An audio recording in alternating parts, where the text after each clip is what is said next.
Hello, here is Annabelle and Sarah from Navigating the Shift. Welcome. Today we're going to be talking sort of about when intuition fails or when you can't have a communication, and when is it appropriate? Is it really a failure, or is it actually a positive change in your life? Because the New Age movement had a lot of disinformation agents in it. There was a lot of programs and a lot of people who were doing fake channeled information. The people receiving it were not being fake, but it was coming from a fake place. Plus, there's also this sort of evolution of man. Is it appropriate for us to be constantly seeking out there? Can you guide me? I feel like I'm on Star Trek, right? Landru, guide me. So the reason we're talking about this is we've both been noticing kind of like the voices have gone away sometimes. Quiet. Yeah. I was so determined. I'm like, you guys, my Star Family team, communicate with me. I miss you. And I spent an hour meditating and just, I did all the breathing, and I listened to a guided meditation for a bit too. It's very patient.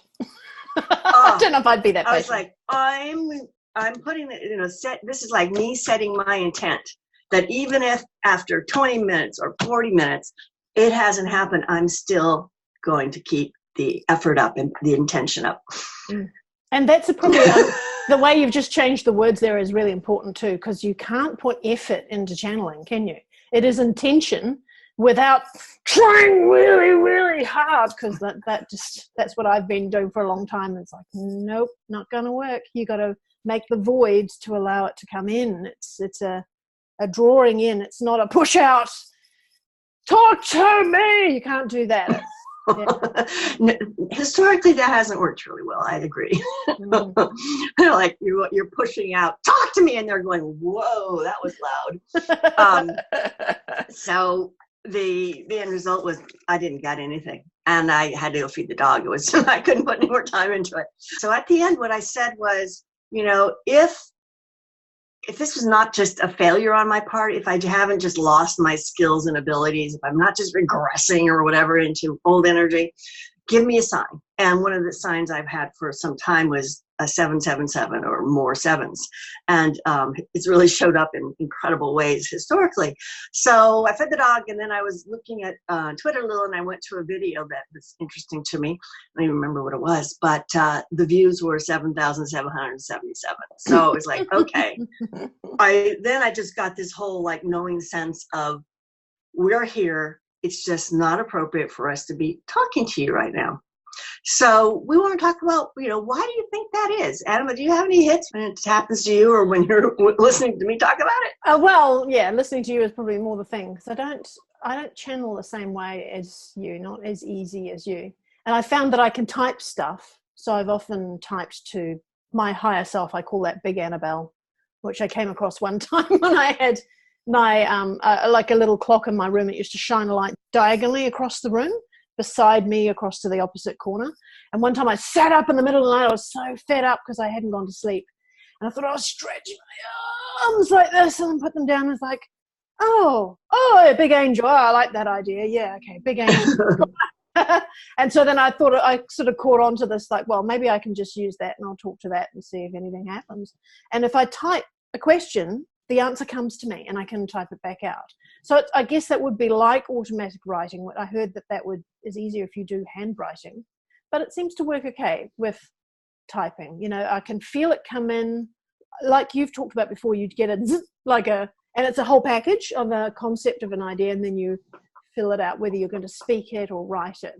And then the next bit comes. It's like a little email. You've got mail, and there's a complete message, and then the next bit comes in. So I've been typing those. And when I look back over them, they're really lovely. They're comforting. They're answers that I would not have thought of. So I know that they're not me. But I have noticed ever since 2012 that I was, because I used to be a talent agent, I had quite a few very good psychics on my books that used to do parties, and they can't do it anymore. They can't see into the future. They can tell people about their past and the present moment and present challenges. They can't see anything into the future, and a lot of them have given up and gone and got other jobs. And they're really upset because they've been doing it for 30, 40 years, some of them. Well, That is parallels to the Project Looking Glass information, which is a tool that they reverse engineered from extraterrestrials, and they could see into the future if you had a trained psychic using it. And then at about 2012, they couldn't see beyond that, right? We talked about this before, that all the timelines converged to 2 and then 1. And I was watching what are they called? Oh, Edge of Wonder last night. Their version of the Looking Glass episode. They did their version as well. Yeah, and it was good. Yeah, because they must have connected it in with Montauk Project and having kiddies go out on assignments into the past to change stuff or to observe things or whatever, which is interesting. And it came back round to the idea that a lot of the people on the planet are without soul, like the characters in a computer game that fill out the village or fill out the scene that you're in. But if you turn off the computer and walk away, it's not like they die and there's dead body. It's just that they no longer exist. So if this Great Awakening is, as you saw it, as chunks blasting off the matrix, the grid, the computer game gets blasted off the earth and we naturally come back to our 5D, then there'll be a lot less people here for that reason. So just to clarify, the chunks blowing off was a vision I saw of waves coming whoom, whoom, whoom from the sun to our planet. And when they hit the planet, this black crust around the outside of it started to break up into pieces and then gradually just like came off the planet. So it's not the whole planet blowing up. It's the crust of the program on the outside. Around the outside, like a big crust, like taking the bark off a tree or something. But coming back to the psychic point of view and the intuition sort of thing, when I was working with Mercury, which was a while ago now, I think I stopped about 2015, 2016. It's a few years ago. But there was one thing in there that I remember him saying was where we'd been talking about, me finding a partner, because I don't know why, but there just seems to be so few people that are like us, that's tuned into what's going on or interested in metaphysics and things like that. And he said, well, he said something really offhand, like, well, it's fairly irrelevant, but you can have one if you want. And I'm like, huh? I don't know if it's something to do with this larger thing that we're heading in the direction of, right? This one timeline where all timelines converge, where, you can make certain choices along the way now, but they're not life-changing. I get that impression. There's something about it where they're all just menial choices now. They're not going to make any difference. We are all heading in this direction. I guess we'll probably only understand that once we've passed through the awakening and the world starts to change in dramatic ways, that we'll realize then, oh, okay, all right. So, me drawing in a boyfriend or something is just so trivial, menial, not like just really not a big deal. It's like, should I wear a green shirt or a blue shirt today? It's really not a big deal.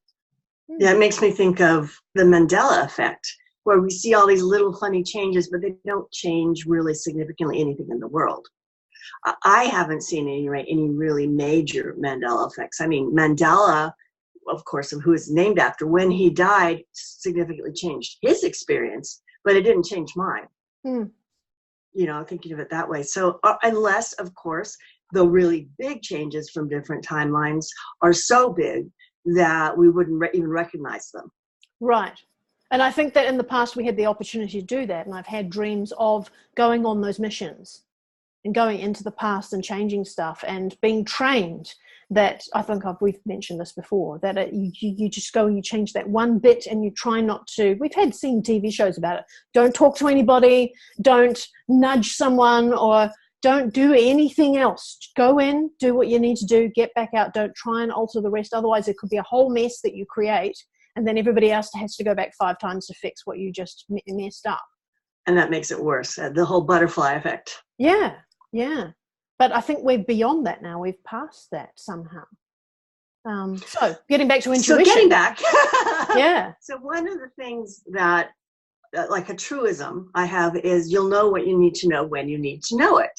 And I found that to be true. If I need to know something, I will have that information. So just sitting down and going, come on, talk to me. It's like, yeah, you don't need anything right now, kid. You're just lying in your bed. Maybe. Yeah. I know when I I'm do working get with that clients, too. especially, that it's when if they ask a question, I can almost always, the answer shows up. And if it doesn't show up, often it will be, I will get like a message that's like, no, they aren't supposed to have that answer. Right. They need to not have that right now. Mm-hmm. But I don't try to predict the future. And I think, like you were talking about, the psychics, most of what psychics do is try to predict the future. And I don't think that's empowering for people to have that happen. Which sort of looks back at this whole thing of expecting this great event happening. Is that disempowering us? It's like, well, the event's going to happen. This thing is going to happen, the solar flash. So I don't have to do anything because that's going to happen anyway. Yeah. It's not easy. It's hard when you've been able to just like talk. For me, I could talk to Saint Germain. I'd go visit him in his cabin in the woods, was my representation of it, which was a lot bigger on the inside than it was on the outside, which was always really fun. And there were often parties going on in there when I showed up. But party animal, Saint Germain. Yeah, and I kind of missed that. You missed the parties. Yeah, I missed. It was a lot of fun. Just going out and talking, and around the time when Saint Germain stopped just directly talking to me, what I got from him was, God, people, Saint Germain, what should I do? What's going to happen then? Should I help me? What can I do? It was sort of like, I can imagine that Jesus feels that way, My boyfriend, what do I do, Jesus? Yeah, exactly.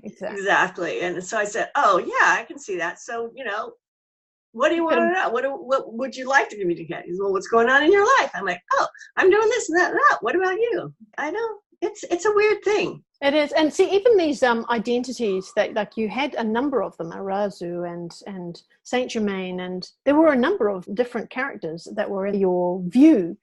And yet you'll get someone who is a Christian and they go and talk to angels, and you'll get someone who's a Hindu and they see their deities. And when Mercredan was talking, he had explained all of these characters that come in are matching to your own way of thinking, the person who is opening up to the voice. Does that make me a party animal? Maybe it does. Well, I would not be surprised knowing you, Sarah. That also makes me think of something. There's an entity called Michael, which is a causal level entity or whatever, that had fragments that had human lives, and the last incarnation of its last fragment was named Michael, and that's why it calls itself that. And there are many people channeling it. My best friend was a Michael channel. So not an angel, not being an archangel. No, not the Archangel Michael. This is a different thing.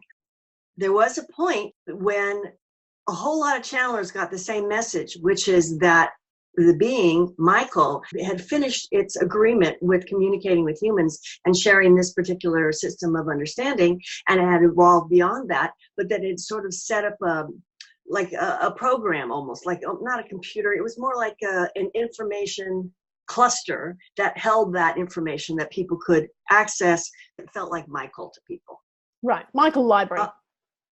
Yeah, so it could be like Michael's own, like Akashic Records, you could say. But you and I both have had experiences, and I know a lot of other people too, of in the dream time of having awarenesses of just incredible, huge amounts of multi-dimensional colors happenings. And loads of stuff. A bit like how Avatar tried to animate it, I think. Extraordinary detail in a completely different world kind of thing. And I have what I think was the Elysian Fields as well.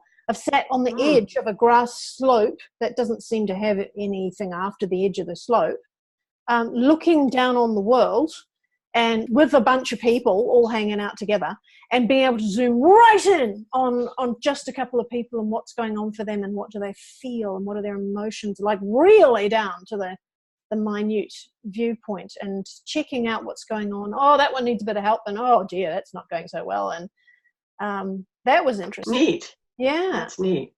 I had a dream once that I was in, speaking of party, in like a school gymnasium. And I was non-physical and I could see all around me, and I was very multidimensional, and all these different energies kept coming at me, and I had to be able to fend them off or move them around me, and it was like exhausting even. But then I succeeded, and when I succeeded, I was allowed to leave the room, and out the door there was a doorkeeper. He opened it up, and there were these, I just way up in space, right? And there were floating rooms. There were these stone steps that led to another gymnasium-sized room, and I could see through the door that there was like a party going on in there. And I knew, like you do in dreams, that was incarnating. That meant stepping into physical incarnation on Earth. And I had to pass all these tests in order to, I had to be able to be that strong against all these attacking forces, which if you think about it, that makes a lot of sense, right? It does, yeah. And then there were 10 total of the stones, but 2 of them were missing. And before I could get all the way across, I had to figure out the puzzle of this, what this meant. And then it all just sort of like downloaded into me. It was there were 9 of them. It had to do with like numerology, the energies that numerology represents something that exists in the creation of our reality, in our physics, I guess, of our reality. It wasn't made up. It was created to describe something that already exists there. Mm-hmm. And like, okay, so with each type of creation, you have a certain kind of structures to it. Like dogs look kind of like bears. So like the fox was the number 7 of that type of creature. And then let's see, the wolf was number 8, because it's sort of like the most powerful one, and the energies of those numbers is 8 is the power. And then the 9 would be the bear, where it goes from 4-legged to upright. And then the bear graduates to a different upright creature, and it starts a new thing. And I understood this for all the animals, and I could see all the creations kind of going through this, and it blew my mind. It was so much fun. And then I figured that out, and the steps then appeared, and I got to go into the party. And then you you forgot everything. Good grief. Then you lose everything again. We're probably these amazing, wise people, and we're sitting in this matrix like, I know. Here we start out this conversation with, I can't get any information. I'm all alone. And then we're finishing with, I don't understand everything now. Yeah. I know it all already. Well, that's the challenge of coming into this reality. And that's why only the most powerful beings, I think everybody probably had to go through some type of a test like that in order to get the good bodies, the ones that have internet and electricity and things like that, and aren't just slaves somewhere. So if you imagine that, pretty much everybody is also one of these advanced beings that had to pass these tests to get here, because we needed to have those skills proven so we could maintain the integrity of our soul and not get lost in the program. Mm-hmm. Mm-hmm. So pat yourself on the back. Relax. That's the key, isn't it? Relax. Yeah, if there's no messages coming through, you can try different ways, like looking for 7s gives you at least some acknowledgement, or me talking to my angel version of myself and typing up and getting some answers back. You can find different ways, or sometimes you can get it through conversations with strangers, whether someone at the bus stop, or I've sat down in the gutter in the street and talked to a homeless person, and I've picked up something from that. not please, but a message. That was a bit rude, wasn't it? Or a child, or a little child, that you'll talk to different people and you'll get something back out of it, and you're like, oh, okay, that's what I needed to know. Because often the ones that are not caught up in the rat race are the ones that are more open to getting messages through intuition, even if they're not conscious of it. And what falls out of their mouth is exactly what you need to hear. They become your messenger. Yeah. So yeah. I've seen so many different times when people's higher selves will say something exactly to somebody else that person needed, and they don't even remember it. Yeah. Those, like, one of them was a kid some kid said really something very shameful to the person, that really accusing them when they were in like 1st grade or something, just starting school. And they ended up carrying this huge heavy load where they were insulted and the whole class laughed, and it totally skewed their school experience. And we went back and looked at that, and it was like, that was your soul coming through that kid probably has absolutely no memory of that happening. All right. Well, we got nothing to say because we got nothing to say. And we're not interested in politics today, maybe next week. Oh, God. Because there's not really much. It's all pretty much similar at the moment. I think we're still waiting. IG reports out. Yeah, okay. The media are playing it down. They're ignoring the 17 errors. Yeah. Same old, same old. Not much to say just yet. We're waiting for more interesting stuff. It's all just a show anyway. It is. Yeah. All right. Okay. See you next week. Thanks for joining us. Bye. Bye.